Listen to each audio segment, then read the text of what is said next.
and welcome to my channel. If this is your first time here, my name is Millie, and today I'm going to be ranking 10 out of the about 40, a little over 40 eyeshadow palettes that I tried in 2020. I've been putting this video off because honestly, it's been really hard to try to rank the top 10. I've tried so many palettes. I mean, obviously over 40 is quite a bit. Some of them I didn't even use actually, and then some of them I used once. So I just felt like it wasn't fair to rank all 40 of them if I hadn't used each of them enough to feel like I can fully rank them for you guys, because I didn't want to just throw them in there just to throw them in there. So I'm just going to be talking about the top 10 eyeshadows that I tried that I really loved, and I think this is actually even more useful than ranking all 40, because now you really get the 10 of the 40 best. So let's get started with number 10. This goes to the Pat McGrath Celestial Divinity palette. You saw me do a live stream with this. I love the idea of this palette, and I really hope that Pat McGrath comes out with more palettes like this, however with more mattes. So that's why it is in number 10 really, because there's 3 mattes only in this palette. So without trying to blind you, let's take a peek. You can see lots of beautiful shimmers. I think this is such a great value if you want to try Pat McGrath shimmers. Now, none of these are the special like baked formula, but these are all very beautiful duochromes. Highly recommend this palette if you want to try Pat McGrath. If you want to get a feel for some Pat McGrath mattes and shimmers, you do have 3, so that's kind of why it's a little lower on the list, because I do love my mattes. But overall, I love this palette. I think it's just such great quality. I love that these are smaller pans and there's quite a bit of a variety in here of shimmers of different tones. Very beautiful, and they work really well together. So next, on to the number 9 palette, and I did not feature this on my channel. I did receive it NPR, and this is the Chase Your Dreams palette by Cinegrace, and this is a 9-pan palette. I did mention it in my indie makeup gift guide that I did in the beginning of December, and I love this color story. I think this is just like a bit better than like a neutral palette, but you still have enough neutrals in here.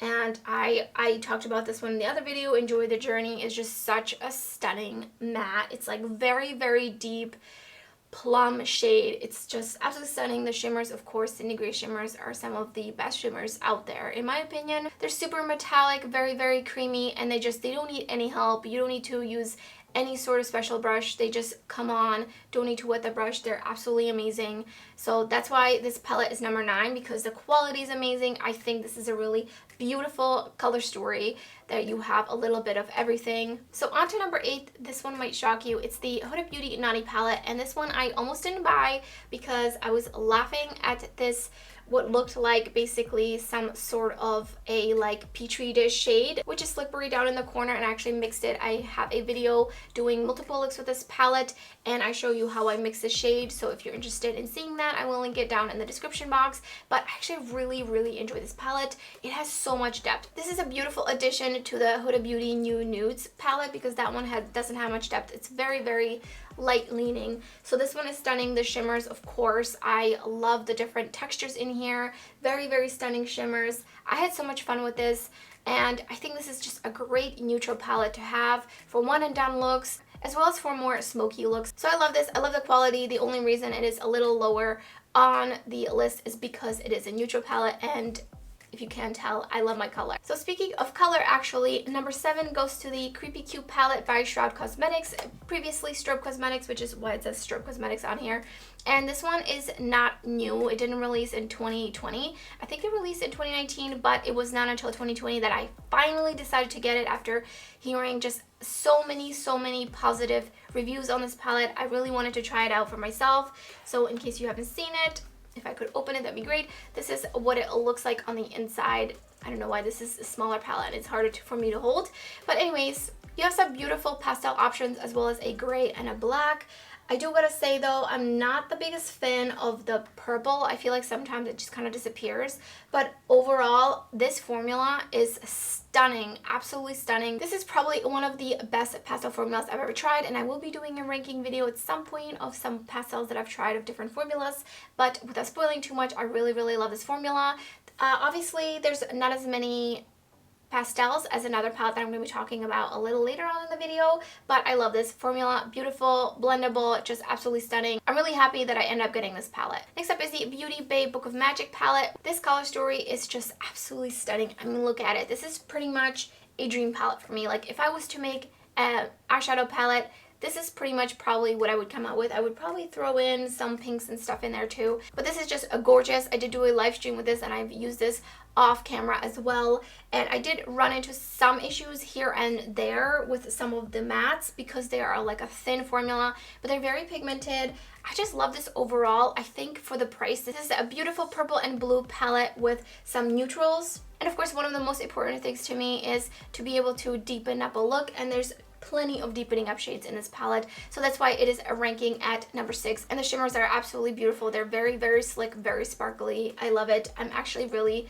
shocked at the fact that this is a Beauty Bay palette. So number 5 palette might also really shock you because this palette overall got very mixed reviews, mostly negative reviews, and that is the Mel Cosmetics 420 palette. Yes, Mel Cosmetics came out with another wheat themed eyeshadow palette in 2020, but that aside, I really love the grunge tones in here. I think they all work really well together. I had no issues with building or blending or anything. These worked really well for me, except for Shatter, which is the only shiny metallic shadow. It's pretty pathetic. It's not good at all. I was able to make it work in my multiple looks video. If you're interested, I will link it down below if you want to watch this palette in action. But that aside, I just had a really good time with this palette, and I just really, really love the colors in here. I think there's some pretty unique tones, I would say, of mattes. So they're just not your average grungy tones. Like I feel like Roll It and Chronic have such an interesting tone to them. That's really what captured me. And of course, I like to deepen out my outer corners, so there's these 2 shades I can do that with. And then overall, just they're not too light. I hate when a palette has too many light mattes.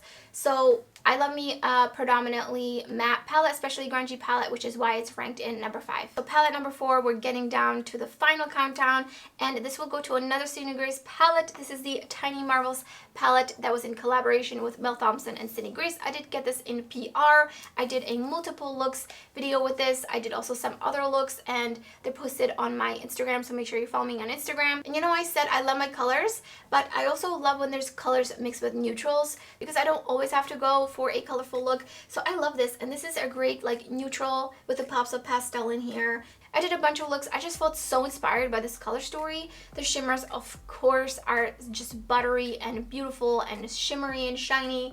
I love this palette, and that's why it's in number 4. So number 3 palette, I actually took it apart because I wanted some more singles. I do have a video where I basically took out all the eyeshadows from my Menagerie Cosmetics eyeshadow palette. So this is the Pastel Pup palette, and I love this pastel palette. I really feel like compared to the Shroud palette, this has just so many more variations and options for pastels. Like I really like the different tones of pastel, that it's not just like a blue and purple and green and pink, but there's like a bunch of different tones, and I love those like more almost like cool tone grayish purples especially. I do have a video up where I did multiple looks with this palette as well. I just felt really inspired. I really just had so much fun with this palette. So let's go on to number 2. This is a pretty recent release, and it is the Colourpop at Forest Sight palette, and I love that it's small, compact. It was in collaboration with Raw Beauty Christie, which I've been following forever, so I might be a little bit biased, but also the color story is just like absolutely perfect for me.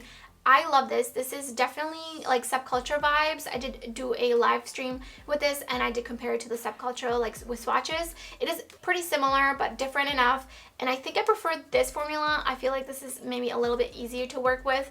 There's 2 shimmers in here which are very, very beautiful, slick and shiny. I was really impressed on how all these shades kind of blended together. I just love the looks I've created with this palette, which is why it's pretty high up here, because it is colorful and it's grungy and there's depth in it. So it's really truly, and it's mostly matte, so it's really truly like a perfect little eyeshadow palette for me. So in first place, it comes in the El Barrio palette from Terra Moons. I just absolutely love that it's a 9-pan palette, but the color story really just packs a punch. The mattes are very, very pigmented. The shimmers are just absolutely out of this world, very shiny, easy to apply, don't need any help. I did do a live stream with this palette where I created 2 looks, and then I did another video for, I believe it was like IG Reels or something from my Instagram.